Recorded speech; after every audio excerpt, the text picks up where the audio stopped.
हमारे देश में अब मुझे ये समझ में आने लगा है कि किसी भी भारतीय नागरिक को चिकित्सा सुविधा की जरूरत नहीं है, चिकित्सकीय ज्ञान की जरूरत है। हेल्थ फैसिलिटीज नहीं चाहिए, नॉलेज चाहिए। नॉलेज की बहुत कमी, और इतनी कमी है कि पढ़े लिखे लोग उससे ज़्यादा पीड़ित हैं। छोटी छोटी बातें नहीं जानते। पानी को उबाल के पीना, ये इतनी छोटी सी बात है, लेकिन आज के समय की बीमारियों में सबसे इफ़ेक्टिव है, खासकर 3 महीने की ये जो। तो आप उनको बता दो भैया पानी उबाल के पियो, उबाल के पानी पीने से क्या होता है वो समझा दो उनको, 10 मिनट में समझ में आ जाए। फिर उनसे कहो कि खाना खाते हो तो कुछ ये खाओ ये मत खाओ, क्योंकि दिनचर्या ऋतुचर्या जो आयुर्वेद की है ना, वो जरूर सीख लो। दिनचर्या और ऋतुचर्या जरूर सीखो, आयुर्वेद की बहुत आवश्यक है। और आपको मैं एक किताब का नाम बोल के जाता हूँ, इसको पढ़ो। भगवत गीता जैसे पढ़ी जाती है, रामचरितमानस जैसे पढ़ी जाती है, उस किताब का नाम है अष्टांग हृदय। इसका एक दूसरा नाम भी है अष्टांग संग्रह, पुराना नाम अष्टांग हृदय। ये किताब का जो स्वस्थ व्रत है ना, वो ऐसे पढ़ो जैसे आप धार्मिक पुस्तक पढ़ते हो, और उसको बार बार पढ़ो, बार बार पढ़ो तो याद हो जाएगा, कंठस्थ हो जाएगा। उसमें 2000 सूत्र हैं। ये सूत्र लोगों को बताना शुरू कर दो। छोटे छोटे सूत्र हैं, जैसे खाना खाने के बाद पानी मत पियो, स्वस्थ रहना है जिंदगी भर तो खाने के 1 घंटे के बाद पानी पियो। क्यों नहीं पिए वो आप सब जानते हो, सरल भाषा में उनको समझा दो। फिर उनको बोलो पानी पियो तो घूंट भर भर के पियो, सिप करके पियो, ताकि ज़्यादा लार शरीर में जाए, वात पित्त कफ तीनों संतुलित रहे। ठंडा पानी कभी मत पियो। मैंने दुनिया में ठंडे पानी पीने वालों को बहुत देखा है। यूरोप और अमेरिका के लोग चिल्ड वाटर पीते हैं, बर्फ़ का पानी फ्रिज में रख के पीते हैं। परिणाम जानते हैं क्या होता है? सवेरे जब टॉयलेट रूम में जाते हैं तो 1-1 घंटे बाहर ही नहीं आते। उनको पूछो भाई तुम क्या कर रहे थे 1 घंटे वहाँ? तो कहते हैं न्यूज़पेपर पढ़ रहे थे, मैगजीन पढ़ रहे थे। क्यों पढ़ रहे थे? स्टूल पास नहीं होता। क्यों नहीं होता? कॉन्स्टिपेशन है, जोर लगाना पड़ता है फिर भी नहीं होता। गाना भी गाते हैं मेरे सपनों की रानी कभी आएगी, फिर भी नहीं आती।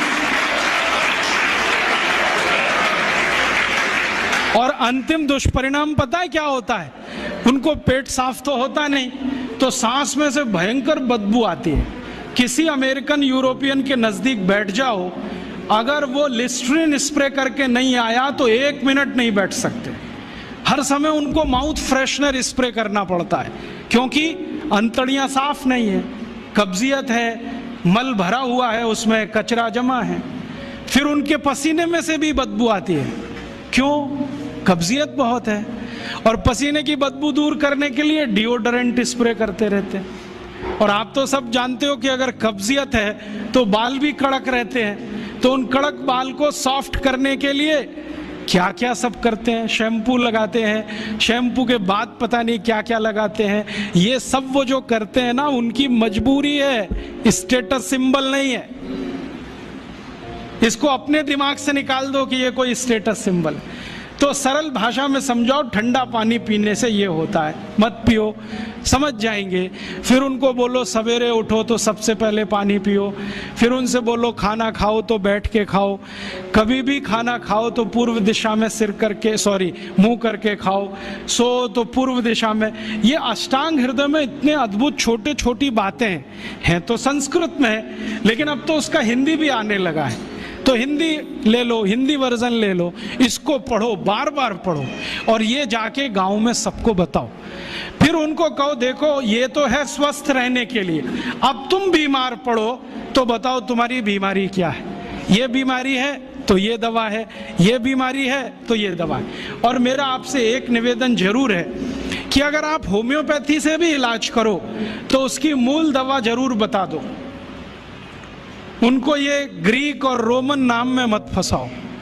आप कहोगे जी मैं तो ऑसिमम दे रहा हूँ, ये उनको कहो ये तो तुलसी का रस है भैया, तुम्हारे घर में फूलों से बनी हुई है, आसानी से मिलती है, जयपुर में मिलती है, दिल्ली में मिलती है। भंडारी वालों को अक्सर ऑर्डर दे के रखो, हमको इतनी भेजो। उनको जो पता चल गया कि आप प्रचार के लिए कर रहे हो तो मुफ्त में भी दे देंगे आपको। तो इस तरह से आप गांव गांव जाओ, छोटे छोटे शिविर लगाओ, गांव वालों को इकट्ठा करो।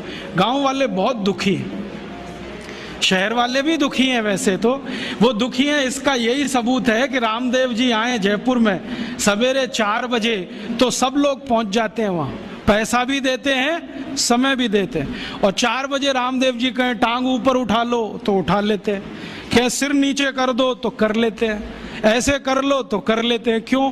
परेशान है, दुखी है, शरीर उनका साथ नहीं दे रहा है। और इतने दुखी हैं कि रामदेव जी तो क्या, कोई टिम्बकटू आ जाए उसी के सामने वो आ जाएंगे। और वो दुनिया भर में घूम के आते हैं अपनी अपनी छोटी छोटी बीमारियां लेके। तो इन जो दुखी लोगों का थोड़ा थोड़ा आप मदद कर दो इलाज के रूप में, ये सब आपके भगत हो जाएंगे। और ये भगत हो जाएंगे तो कहो आप भी प्रचार करो इसका, वो भी करें, आप भी करो, तो ये इतना तेजी से मल्टीप्लाई करेगा कि 2-5 साल में एलोपैथी का बाजा बज जाएगा। और बजा देना है अपने को। हाँ, ये संकल्प लेके चलो कि इनका बाजा हमको बजाना है। मैं बहुत जल्दी एक टीवी चैनल शुरू करने जा रहा हूँ एलोपैथी का बाजा बजाने के लिए। इनकी सब पोल खोलनी है मुझे। हाँ, इनकी इतनी पोल हैं मेरे पास, कम से कम 1,500 से ज़्यादा डॉक्यूमेंट्स हैं जो एलोपैथी के गंदेपन को सिद्ध करने वाले, इनकी निकृष्टता को सिद्ध करने वाले। ये कितने अनसाइंटिफिक हैं वो बताने वाले हैं, कितने डॉगमेटिक हैं वो बताने वाले हैं। मेरे पास ऐसे बहुत इंटरव्यूज हैं बड़े बड़े डॉक्टरों के, वो कहते हैं कि हम कोई डायग्नोसिस नहीं करते, तीर मारते, लग गया तो ठीक, नहीं तो तुक्का। और वो कहते हैं हम तो एक ही सिद्धांत पे काम करते हैं, trial and error, trial and error, देते जाओ गलतियां करते जाओ, देते जाओ गलती, भले मर जाए पेशेंट उसमें। हमारे पास तो कम से कम ये नहीं है ट्रायल एंड एरर वाला। हम तो जानते हैं कि तुलसी है तो उसके ये गुण हैं तो ये रिजल्ट आना ही चाहिए, मेथी है तो उसके ये गुण हैं तो ये रिजल्ट आना ही चाहिए। हमको सब मालूम है, फिक्स है, यहाँ वेरिएशन नहीं है। मेथी के जो रिजल्ट चरक ऋषि को मिले वो आज भी मिलते हैं। इसमें इतना सातत्य है, वेरिएशन कहीं भी नहीं है। तो जो विज्ञान में सातत्य होता है, सत्य ज्ञान वही होता है। तो हमारे पास जो सत्य ज्ञान है इसको लेकर आगे बढ़ें।